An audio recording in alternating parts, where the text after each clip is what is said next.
You're tuned in to another episode of the Black Wealth Effect podcast. I'm your host, Mario. As always, please like, subscribe, and leave a comment for our show so we can keep bringing you this great content. Our guest this week is Andre. Andre, welcome to the show. Thank you for having me, Mario. Happy to be here. We're excited to have you. And we have a ton to cover. Definitely excited to kind of delve in and learn about your experiences and kind of your journey kind of throughout your real estate investing career. To start, Andre, I know you're someone that wears multiple hats. So like broker of record, operating partner, podcast host, public speaker. Can you talk a little bit about just your experience in kind of getting that like early on in your life, that entrepreneurial kind of itch or just that like drive and like kind of like how that's led you to where you are today? Yeah, absolutely. I'd love to share. I mean, it started at a very young age, and I mean, being Jamaican, being from the Caribbean, I think we all kind of have a little bit of that hustler inside of us because we're not raised or grown in North American times, right? Like, I mean, it's Jamaica's still a third world country despite everything that's out there, and so it probably started for me back as a kid, kind of growing up and realizing that yeah, my parents did great and everything else, but I saw how hard they were working just to put food on the table and to keep us, out of poverty. And that really was where it started, where it's like, what can I do to kind of be a part of that? Or how can I, help take a little bit of that burden for myself by creating some income for myself? So it probably started at a very, very young age where I had the ability to be an entrepreneur as a kid, whether it's going out to the farm and picking fruits, bringing them back into town, selling them at school, things like that, where I had that opportunity where most of my family was involved in some type of entrepreneurial work of some sort that I was surrounded by. And then, when you came to Canada, would have been 28 years ago now. Came to Canada Nice. to go to high school, and kind of the same sort of stuff started showing up. Where I realized that there's a lot of opportunity. I remember my dad sort of saying that to me. Hey, listen, there's always going to be opportunities. So started in that entrepreneurial space, pretty well right away, doing whatever I could. Side jobs here, helping out here, and then when I was in college, decided to start a web development company with some friends, and then that ended up going off on my own with that. Ended up selling that very early in life, but it's always kind of just been a part of me, and I think it started from just those grassroots days on the island where it's like, you got to do whatever you can to make a buck and to survive, and just doing my part to help the family kind of get that up and running, and helping where I could for myself, so my parents didn't have that burden all the time. That's a great story. Thanks for sharing that. And it must feel great, like being extremely successful and a leader now, like in the industry that you're in, right? Yeah, I mean, it's why we do it, right? And you hear those stories where it's like, did they fall on top of the mountain, right? No, we didn't, right? We had to climb it like everybody else, and it's the relentless pursuit of having the ability to change your life and change your kids' lives, right? Because it's never about just us, right? I mean, we're gonna have success, but then it's like, what's the legacy that we're gonna leave behind, and who are we gonna be able to help as life continues to move forward? It's not getting any easier, like we see that it's getting harder and harder every single day, and so we bear that Mhm. responsibility as parents to kind of carry the next generation up with us, and doing whatever we can to chart the way so that they have an easier road. And I believe I've been able to do that for our family. That's fantastic. And so you touched on your experience in related to, I think you mentioned like you were in the programming space at one point. Yeah, so I started. That's what I went to school for. So I again, one of those sort of things where you're a kid and someone hands you a computer, and it was this old computer, in the '80s, right? So I mean, I'm tinkering with this thing, MS DOS, and I'm trying to figure this whole thing out. And it probably, that logical side of me, one plus one equals two is where that came from. And when I was coming out of school, I wasn't your prototypical, straight straight A student. I was pretty much that entrepreneur there as well, and caused my teachers a lot of grief, caused mom and dad a lot of gray hairs through my schooling. But when I was getting towards graduation, it was just one of those natural things that I felt natural in that space. Love computers, love technology, that sort of thing. Still do to this day. Just it wasn't going to be the job for me, but I did venture into that space. Went to school for that. And graduated out of Conestoga College with a computer programmer analyst diploma, and pursued that Love for a that. number of years until 2008, when the recession hit in the U.S. I worked for a company that our primary sales were in the United States, and so I came in one day and didn't have a job anymore. I'd already Mm, sold my company, so I didn't have that to fall back on, and here I was, just kind of back in a very uncomfortable space that didn't feel good. And so got a job and did some bartending, serving, that sort of stuff. And real estate was where I started getting pulled towards. I started getting a lot of attention there, and people were like, hey, you do really well in this space. And I've always loved it. I mean, I bought my first house when I was 22, might have even been on the tail end of 21. We bought our first house, and so been in the real estate game a really long time. And it was like, well, maybe this is a way to get into sales. But what it also did was it gave me the opportunity to control my own destiny. And I didn't have a 9 to 5 anymore. I didn't have something that I had to abide by somebody else's set of standards. I was able to create my standards, and create my path on where I wanted it to go. nice. And like, was there any specific skill set or experience that you had going through that, like from a programming perspective, that you apply in your business today?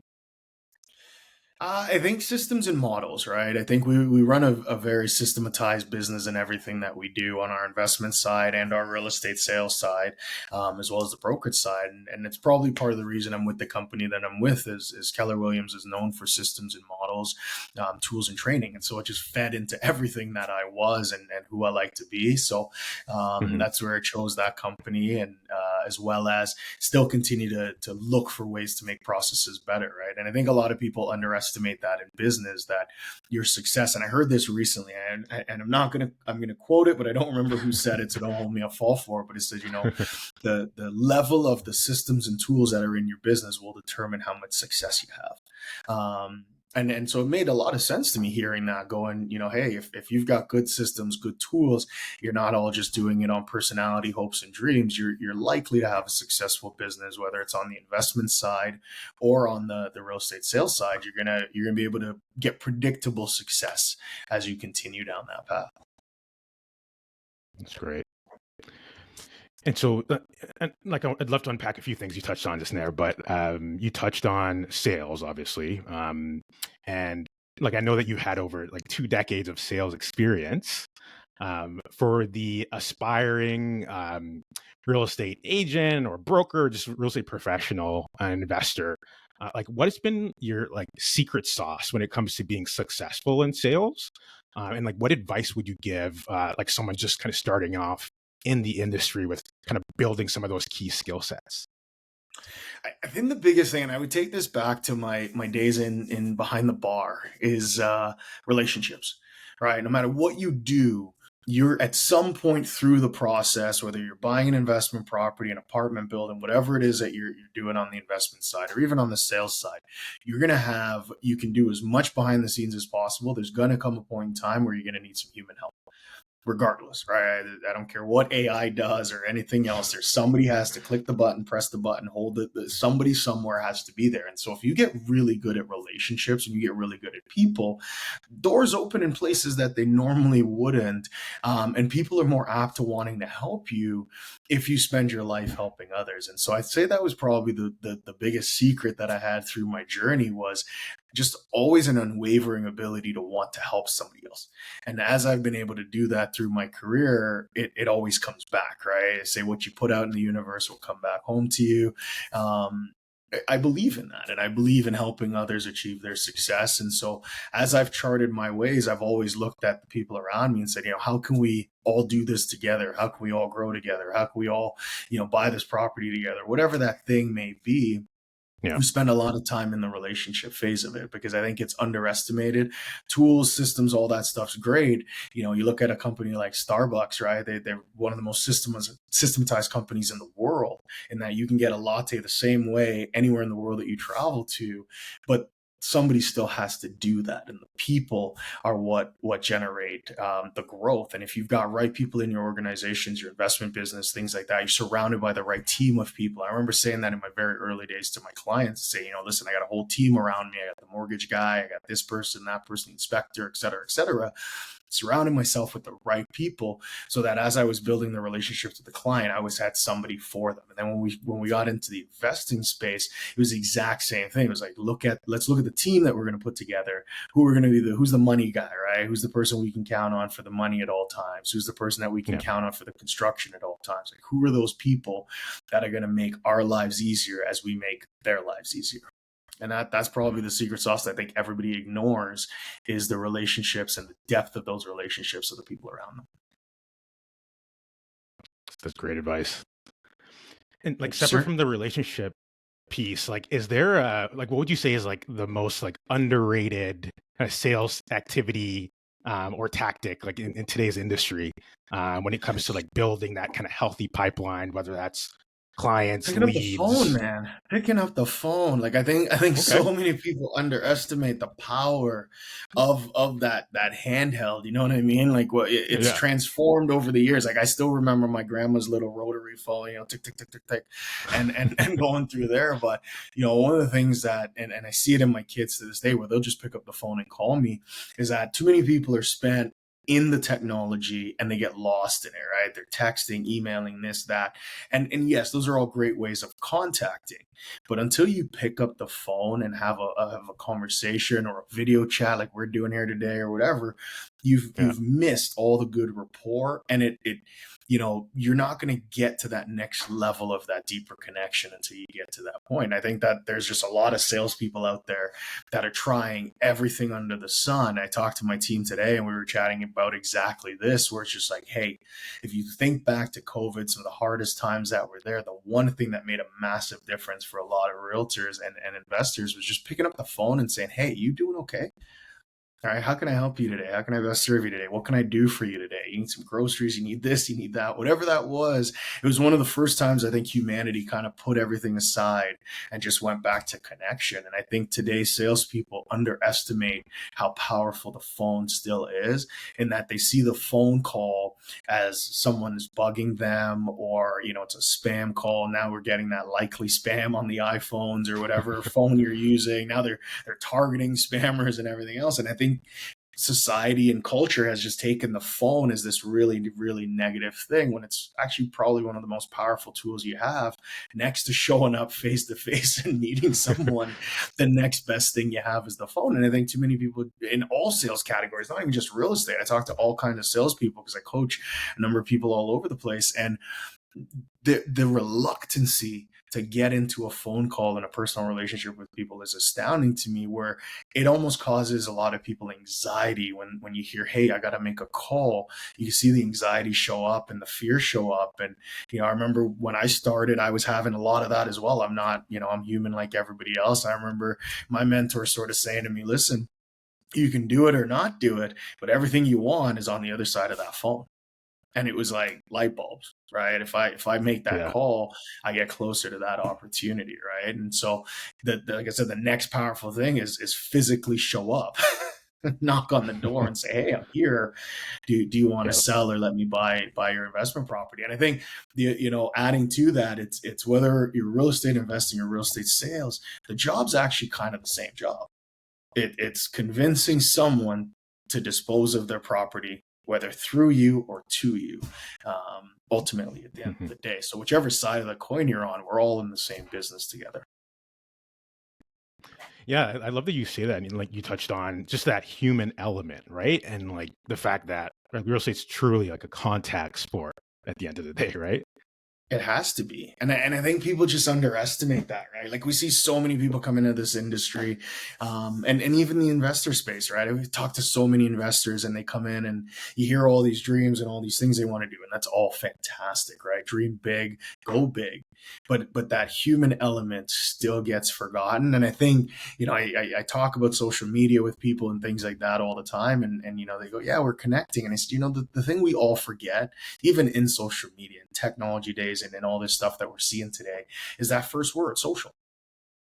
All right. It was never Yeah. designed to disconnect people. It was actually the original makers of it. When you go back, you watch The Social Network with whoever that actor is, but they're talking about Zuckerberg and how this whole thing kind of kicked off. Yeah. That it started as a way for people to connect. Right, you're in this class, you're at this side of the school, you're over here. We can come to this one place where people can connect, and I think social media became this game of look at me, right? Everybody's just putting their best foot forward and showing off, and forgetting that the reason that they're there was for social connection across the globe. It wasn't a pageantry or to make ourselves look better online, which is where most people have landed with it now. And it's now a media source, and it's now evolved into all these things. But when it started, it literally started as a way for humans who couldn't connect every single day to find a way to connect from multiple schools, multiple places in the world, that they could come to one place and start that connection. If we go back to that as humans, I think that not only does the world become a better place, but your businesses and everything that you do. And all the old school guys I talk to, you think about the massive sales guys out there. There's a former client of mine who's still one of the top salespeople in his industry, and he still does phone calls, Leaf games, Raptors games. He still goes and meets every client directly, goes and sits in front of them, has a conversation with them. He travels all across Canada and North America to meet with people every single day.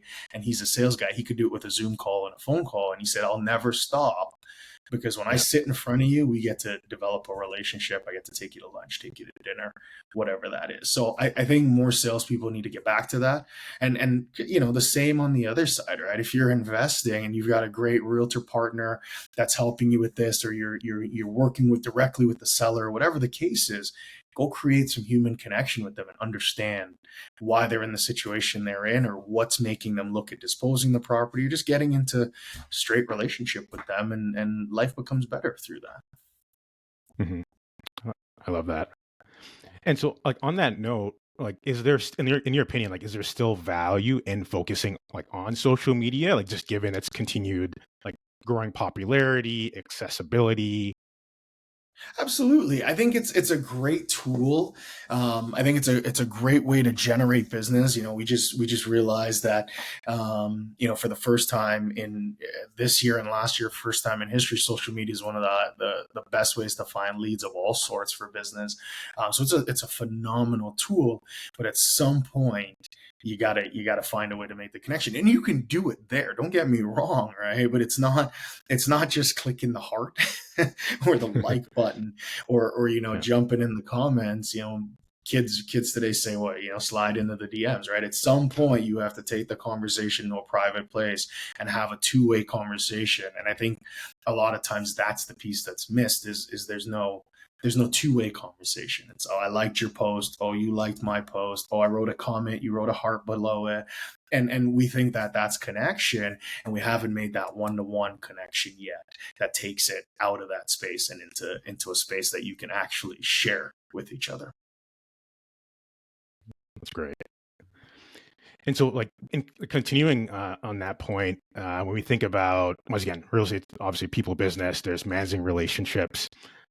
A key component of being successful, like in the real estate industry, is like mastering the art of negotiation. And so I'm curious, like from your perspective, like in leading the many teams, like large teams that you do, like is negotiation a skill that you can teach like your teams or your colleagues, or is it something that's more innate and like somebody either has it or doesn't have it? Oh, it's definitely teachable, right? I mean, what's not teachable is personality, drive, hustle, that sort of stuff. Like we can't teach that. You either have that or you don't. But negotiating is an art, and when done well, both parties should win. right? And again, these are all stuff that I think a lot of people go into negotiations trying to win, right? Like, I got to get the deal, I got to get this done, or whatever version of that you're saying, and you forget that there's a human on the other side of this thing, and they've got the same objective. They want to win. They want to take you out. They want to get the property for this price, or they want to sell it for this, or whatever that wants to look like. So there's two people that are trying to get to a center point. Well, if one person wins exclusively, the other person has a terrible taste in their mouth, and they're not apt to wanting to work with you. It's not going to be a great transaction. But if you find the win-win, maybe I get my price, you get terms. Maybe you get your price, I get terms. Like, whatever that needs to look like to find that common ground, that win-win space, I think is the best way to negotiate. And that can be taught, but that's a mindset. That's training yourself to think about, if I win, you win, and if we both win, how many more deals can we do? And that's always showed up in the residential real estate space. It showed up in my teams, and it showed up in my investment business as well, where, working with that other person, sure, I might pay a little extra today for this property, but what does that mean to that person's life? And so they've got to win, I've got to win. And I've had people call me back after doing deals with them on both sides and go, hey, I got a friend, they're looking to sell too, or hey, I got another investor and he's looking to get rid of this property, you should call him as well.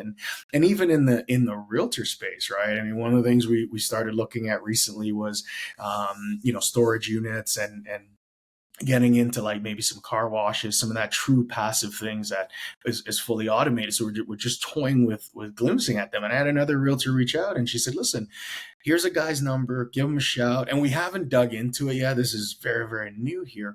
But that came from Yeah. another realtor. And I said, well, why don't you go down that space? She goes, that's not my play. That's not my play. I don't want to go into that space. I'm in a different space. I like investing in a different space, but here's a great connection for you. And so she was able to give that gentleman my number. He reached out, and we're looking at financials. We're doing some of that stuff. But without that, I mean, I was walking into a space that I know nothing about. I'm not in the space yet. We've looked at it as a great opportunity, but here's someone there that I can now learn from because of a relationship I had with a fellow colleague, that now I have another relationship with someone who's buying up car washes and storage space all across Ontario. And he's kind of going, here's how I did it, and here's how you can be successful in the space. And oh, by the way, I might have one or two to sell you that I'm done with. Let's have that conversation as well. So, that relationship will take you so far in everything that you do. So if you negotiate to that win-win, and you look at saying, hey, I want to win, but I want to make sure that you feel like you've won as well on the other side. And we do that in everything that we do. You'll deepen relationships, and you'll actually grow your businesses faster, because people won't think you're a jerk. Great advice. I love that. And so if we switch gears a little bit, so there's obviously it's always an interesting time in the market. We're in kind of what I call like a transition kind of purgatory period. Like I'm curious, for your business and your teams, like what's the greatest challenge that you're currently facing? I think it's the same challenge that everybody is, right? Which is uncertainty, right? This weird time of life, and this is the second time I'm going through this. So I've been through the 2008 2009 recession, in the real estate space, and so in a version of that again now. 17 18, there's a little mini blip in there as well. So I've been through it, multiple times, and I think the same problem is what shows up every single time. It's creating urgency in sellers and buyers, and that only gets solved with understanding the key metrics. And so what we tell our teams, we tell our people, is we say, listen, you have to be the best economist out there for your people. All right. You have to understand the market that you're in. You have to understand the people that you're talking to. You have to understand the needs, the significance, all those things about your buyers and your sellers. But more importantly, you have to understand what's happening around you. What are the leading measures? What are you seeing? Where are they going to land? How can you explain that to people? And then how can you help them take it to a place that it's going to benefit them in the long run? We talk about this all the time. There's never been a day in history that real estate sales have gone to zero. It doesn't happen, right? Somebody somewhere has to buy and has to sell. Just the way it is, right? Births, deaths, divorces, all these things, people are going to move regardless of all those things. And so You're just trying to find the people in the situations that are ready to move, but it never goes to zero. And so because you know that it never goes to zero, your job as a salesperson or as an investor is just finding people who are motivated, the reason that they're motivated, and then how can you help them with the problem that they have. And if we start to think about solving problems for people, and any business anywhere, I don't care what you're in and what you're doing, if your job is to solve the problem for the client, you start solving problems, you start getting business, and on it just keeps going. That's a great formula for success. And so, like you mentioned, like being an expert, like in your field, or for your people, are there specific like tools or resources that that you leverage on an ongoing basis, or your teams leverage, like to stay on top of what's the key trends and like what's happening in the market that you could share, or examples? Yeah, so I mean, I think every person in real estate needs to start their day by looking at the trends in their market. That data is readily available. If you're in the sales side, you have access to it. If you're not in the sales side, partner up with a realtor, meet someone, another investor, whatever. But that data should be there, and I think it's underrated. And I'm going to go old school here because it was one of the first things that was said to me when I started was, leverage the tools that you have that can provide the data for you to understand what's happening around you. And then the second thing they said to me is everything is a formula of some sort. Everything in this world is a formula, right? You start watching Yeah. movies like Limitless and stuff like that, you see them go into this stuff. But, everything we do is a formula, right? X plus Y equals Z. And so if you start to understand the trends of your market, where the highs, the lows are, what's making people buy, who are the people that are selling, what's making them sell, et cetera, and you get really good at statistics, you can win in any economy and in every market. And then I think people look at these economies right now and they get scared and they don't understand that economies like this birth more millionaires than any other economy out there. And so right over my shoulder, it says millionaire mindset for those of you that are watching, because I wanted that reminder at all times to have that mindset, right? Where it's like you understand that tough times mean better times are coming. That's just the reality. If you're in tough times, at Yeah. some point, better times are coming. And so if you can grow in the hard times and you can leverage statistics, tools, even chat GPT, AI, things like that, these are all tools that can help you in your business. But you get up every day wanting to be the best person in your market and understanding your market better than anybody else. That's the greatest tool that you have. And if you lean into that, then you become the economist of choice for your clients or your investors or whoever. And then you have the opportunity to talk from a place of confidence. You're not guessing anymore. Hope's not a business strategy, and you're not guessing because now you're talking to the facts of what's happening there. And now you can make decisions from a place that makes sense, not from a place of scarcity and not from a place that, you're hoping. My coach says to me all the time, he says, don't, hope's not a business strategy. Don't go into anything with hope. Go in with stats and statistics. And so I think that's the number one tool that most realtors and most investors ignore is they don't look at the statistics, right? If you look at this trending market, and we looked at it this morning, if you look at the trending market over the last decade, these bumps are all there along the way. These ups and downs are all there along the way. And if you go out and you spread Yeah. it over 20 years, you got the 08, 09. So the lead up to that, which was massively huge, 2005 to 2007, you saw this big run up, prices jumping, all this other stuff. Then you saw the 08, 09 crash. And then, 10, 11, 12, you see it climbing again. It's a cycle. So now that you understand Yeah. that, It's you a just need to cycle. know where in the cycle you are, and leverage that out for your future growth. That's great. And I love that you mentioned like there is no like one resource or specific thing. Like it's all about like having that innate drive and ultimately like it's curiosity to like Yeah. leverage the people, many different resources, and then just go from there, right? That's it, right? Like be a student of the game, right? Never stop learning, never stop trying to invest in yourself. There's stuff every single day, and I think give things enough time to blossom. I think I see that in a lot of people, a lot of business owners of all sorts. Is everyone wants instant gratification, right? We're all born in the microwave generation, right? We've all seen it. All of a Yeah. sudden, you can press a button, your food comes out hot, and so our mindset is trained for instant gratification at all times. That's not life. Yeah.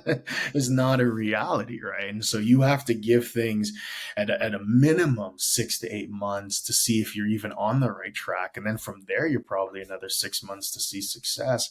Whereas most people, by the 3 month mark, they've given up. This isn't going to work, and they quit and they run away. And so you have to have that time, that runway, in order to see if what you've committed to. There's a friend of mine. He's also in the business. He's an investor as well, and he says, minimum anything we do, it's 2 years minimum. Like if we're going to commit to starting it, we're committing to the 2 year runway that it's going to take to see the results on the other side. Like I said, I think most people don't have that kind of patience. They need things right away. Maybe there's some financial struggles or whatever it is that's there, and they need to have a win immediately. And they underestimate that the time that it'll take to get there. Yeah. Yeah, I agree. Like having that long-term view is extremely important, and avoiding kind of the shiny object syndrome of the instant gratification that you touched on. That's great.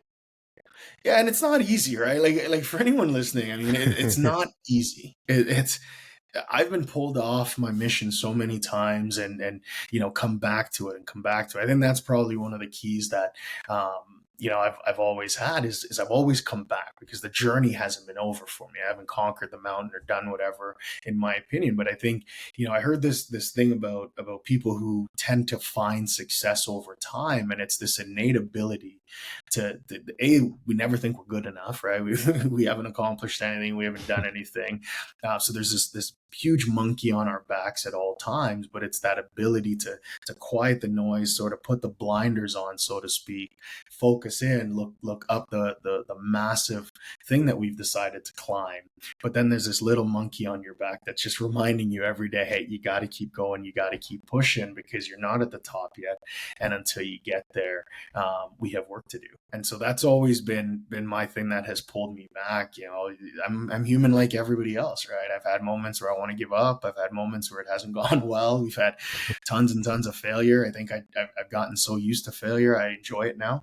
And I think if you can get to that mindset where when I fail, I learn. That can be your self-talk to yourself, and get really comfortable in that space. I think that's one of the keys to success nobody talks about. Is we're all kind of a little screw loose up there, that we just keep coming back for punishment, right? You think of Rocky Balboa, so to speak, right? He's getting punched in the head over and over again. Everybody's telling him to stay down, and he just keeps getting up and getting up and getting up. So you got to have that in your DNA, that the job's not done till it's done, and you need to keep getting up no matter how many times you get knocked off or off your game.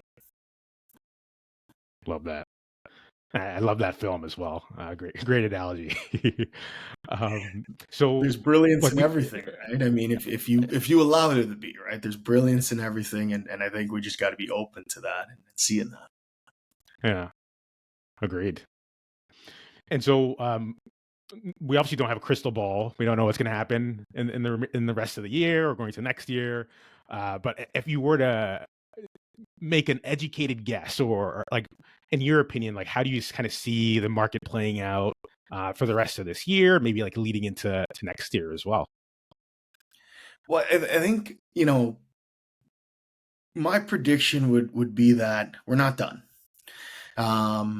Maybe prices have hit the bottom, but we're certainly not out of the woodwork, because in everything that happens, there's leading indicators and lagging indicators. And so, leading indicator might be, hey, interest rates came down. Well, what's the lagging indicator? How long is that going to take to have an impact? How like nothing happens overnight. And that's one of the problems that we deal with when we deal with this economy stuff is, the governments, whether you're north of the border, south of the border, you're in Canada, the US, it's kind of the same procedure. It's we pull a lever, and we wait 90 days to 6 months to see what impact that has. And right now, the big thing is inflation that they're trying to curb. So we bump rates. Oh, it didn't have an effect. Oh, let's bump it again. Oh, it didn't have an effect. And they keep doing these things, but they haven't waited long enough to see if there has been an effect. And then all of a sudden you show up, and you get to today, and it's a really terrible time. To be in any market of any sort, whether it's real estate, job market, like unemployment's going up, all these things are being affected. And so, it's kind of the same for this industry, where we don't know. They could drop rates a point tomorrow, and it would take probably 6 to 9 months for us to see the effect of that. So I think that we're in the Mm. lagging piece of it now, where yes, we're in a declining rate environment now, but we're not really going to see the effects of that until probably close to this time next year, maybe even into the fall. And that's obviously a huge assumption on my part. So don't hold me to it. Don't call me in 6 months and go, you said. and I've had those calls. It's interesting when people do, but there is an opportunity there where, what goes up must come down and what goes down must go up. So we understand that at some point it's going to change and it's going to rebound. And we're never going to see 2002, 2003 again. That's probably not going to happen, but we will see a steady increase. And so instead of worrying about timing the market or doing whatever, look at your situation and say, okay, hey, if I buy this property today, and another year in this market continues and maybe prices go down a little bit, what happens to the 4 years after that?